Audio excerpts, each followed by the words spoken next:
खुशीराम जी, सबसे पहले तो आपसे ये जान लेंगे, आप ऑल इंडिया सीपीडब्ल्यूडी के राष्ट्रीय अध्यक्ष हुकुमचंद जी के ऑफिस में आए हैं सर। क्या क्या गंभीर समस्या बनी है आपके हॉस्पिटल में? सर, हमारे हॉस्पिटल में गंभीर समस्या ये है।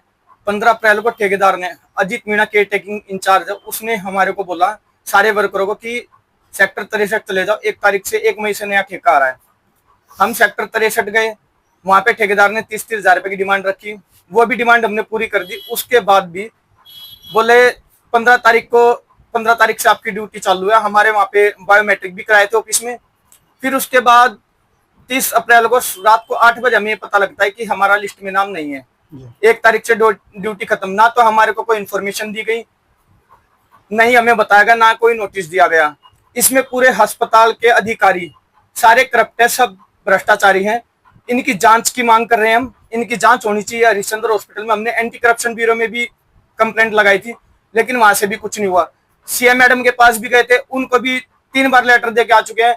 मैडम का भी यही जवाब था, सीएम मैडम का, कि मैं क्या कर सकती हूँ, ये तो ठेकेदार की मर्जी। रेखा गुप्ता जी की बात कर रहे हैं? हाँ जी, सीएम रेखा गुप्ता के हाउस पे गए थे हम जी। 3 बार गए थे। चौथी बार उनका ये जवाब था कि मैं इसमें कुछ नहीं कर सकती, ठेकेदार की मर्जी है। पूरी दिल्ली में ठेकेदारों की मर्जी है। वो जो आपसे लोगों ने 33,000 रुपए लिए ऑफिस के लोगों ने, हाँ जी। किस लिए लिए गए थे आपसे? रजिस्ट्रेशन फीस के नाम से सर। वो फिर बाद में क्या हुआ? बाद में ना तो उन्होंने 30,000 रुपए दिए, ना नौकरी दी। नौकरी भी नहीं दी? नहीं सर। तो आज क्या आप सीपीडब्ल्यूडी के राष्ट्रीय अध्यक्ष के पास आए हैं सर? आज आप? हम अपनी कंप्लेंट लेकर आए हैं। हम चाहते हैं कि हुकुमचंद जी हमारा केस लड़े, हमारा साथ दें, क्योंकि हमें सरकार से तो कोई उम्मीद है ही नहीं। सरकार से तो उम्मीद खो बैठे। पंकज सिंह जी के पास मैंने खुद मेल करी है। विधायक पंकज सिंह नहीं, पंकज सिंह, ये हेल्थ मिनिस्टर के पास हमने मेल भी कर रखी है। मैंने कहीं से नंबर निकाला उनका नेट से, उनके पास पर्सनली व्हाट्सएप मैसेज भी कर रखे हैं, व्हाट्सएप पे भी कंप्लेंट डाल रखी है। हमारे विधायक जी राजकरण खत्री जी, उनके पास भी हम कई बार गए, उन्होंने भी कोई सुनवाई नहीं करी। तो हमें सरकार से तो कोई उम्मीद है ही नहीं हमें। ये समस्या कब से बनी हुई भाई साहब आपसे? ये समस्या सर हर साल का इनका यही है। हर साल टेंडर चेंज होता है, रजिस्ट्रेशन फीस के नाम से ये 1-1 लाख रुपया, 30-30 हजार रुपया, 50-50 हजार रुपए हर साल डिमांड करते हैं। कब से आप लगे थे इस जॉब के अंदर? मेरे को 2-3 साल हो गए सर। इससे पहले सर मैं एलएनजेपी हॉस्पिटल में था, 2 साल वहां करके आया। वहां पे ये क्या निकाल दिया कि आप तो कोविड के लिए रखे गए थे। मैंने बहुत जगह कंप्लेंट करी, लेकिन उसमें भी हमारी कोई सुनवाई नहीं है। तो आपको सैलरी वगैरह मिल रही है या नहीं मिल पा रही? सैलरी तो सर, सैलरी तो मिलती थी, पुराना ठेकेदार देता था। लेकिन अब नया जो ठेकेदार आया उसने 30,000 रुपए लेने के बाद भी हमारे 30,000 रुपए की मना कर दी कि मैंने तो कोई पैसा नहीं लिया इनसे और नौकरी भी नहीं दी। हम अपने जो एनओ के इंचार्ज हॉस्पिटल में डॉक्टर आशुतोष गुप्ता एचओडी, उनके पास भी हमने खूब डिमांड करी। हमने उनको सबूत भी दिखाए भ्रष्टाचारी के, जो रिश्वत ले रहे हैं, लेकिन उनका कहना यह था कि इसमें मैं कुछ नहीं कर सकता। सर, जब आपको हम सबूत दे रहे हैं, आपको पता है कि ठेकेदार भ्रष्ट है, उसका टेंडर कैंसिल कर दो। लेकिन ये कहां से करेंगे सर? इनको तो खाने को मिल रहा है। तो क्या लगता है हुकुमचंद जी से कुछ उम्मीद है आप लोगों को? न्याय मिल हुकुमचंद जी पाएगा से आपको? उम्मीद है सर। अब तो इन्हीं से उम्मीद है, और तो किसी से कोई उम्मीद है नहीं।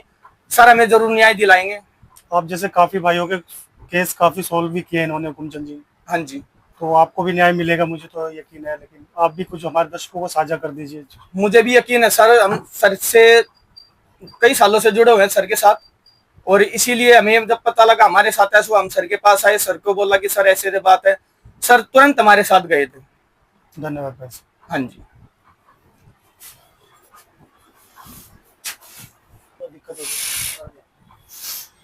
प्रेमराज जी, खबर कंट्रोल न्यूज में आपका स्वागत है सर।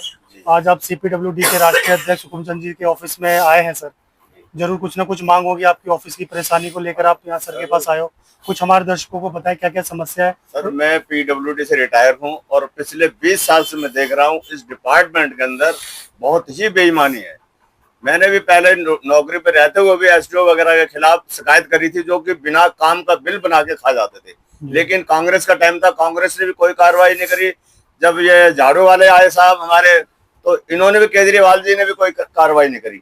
आज भी मेरे पास आरटीआई का जवाब है कि 46 आदमी राजा हरिश्चंद्र में रखे गए हैं, लेकिन कुल 28 आदमी से काम लिया जा रहा है और उनको भी तनख्वाह पूरी नहीं दी जाती। 10-10 हजार रुपए, 8,000 से लेकर 10,000 रुपए तक इनसे वापस मांग लिए जाते हैं। और जो वर्कर मना करता है उसे नौकरी से बाहर कर दिया जाता है, कि जबकि हाई कोर्ट के आदेश हैं कि आप ना किसी को निकाल सकते हो, ना बदली कर सकते हो, ना इन्हें कोई नोटिस दिया जाता, और इन्हें जब मर्जी जहां मर्जी फेंक दिया जाता है। और दोबारा लेने के लिए कोई नए आदमी रख लेते हैं, उनसे 10-10, 20-20, 30-40 हजार रुपए लेके उनको रख लिया जाता है, और वही 8,000 और 10,000 रुपए इनको तनख्वाह दी जाती है। इससे ज्यादा ये कुछ नहीं देते। जेई जो है सबसे पहले जेई के अंडर होता है, जेई सबसे ज्यादा भ्रष्ट है, क्योंकि जो 46 आदमी का पैसा ठेकेदार को दिया जा रहा है और 28 आदमी से काम लिया जा रहा है, इसका मतलब जेई, एई और एक्शन ये सारे मिले हुए सारे बांट के खा रहे हैं। बिना काम का ये बिल बना देते हैं और उनको भी खा जाते हैं, जबकि ईमानदारी का उसमें से भी खाते हैं और बेईमानी वाला तो वो तो पूरा ही खा जाते हैं। कितनी बार इनको कंप्लेंट कर चुके हैं लेकिन कोई कार्रवाई नहीं कर रही। आज जो कंपनी HSC यहाँ पे लगी हुई है, पहले भी 2-3 साल का बोनस लेके भाग चुकी है, कभी बोनस नहीं देते इन्होंने, कभी 2-3 हजार रुपए किसको दे दिया, मिठाई का डब्बा पकड़ा दिया। वर्करों को यही नहीं पता था कि बोनस मिलता कितना है, कितना मिलता है। अब जाके पता है लगा के 20,000 है, क्योंकि मैंने एक कार्रवाई करी थी, उसके बाद 6 महीने का बोनस आया था, उसमें से भी उसने 5,000 ले लिए थे। इसलिए मैं हुक्मचंद से ये रिक्वेस्ट है हमारी, मैं इनके साथ ही मिला हुआ हूँ और यूनियन के लिए काम कर रहा हूँ, वर्करों के लिए काम कर रहा हूँ और उनको वर्करों को विश्वास दिलाता हूँ।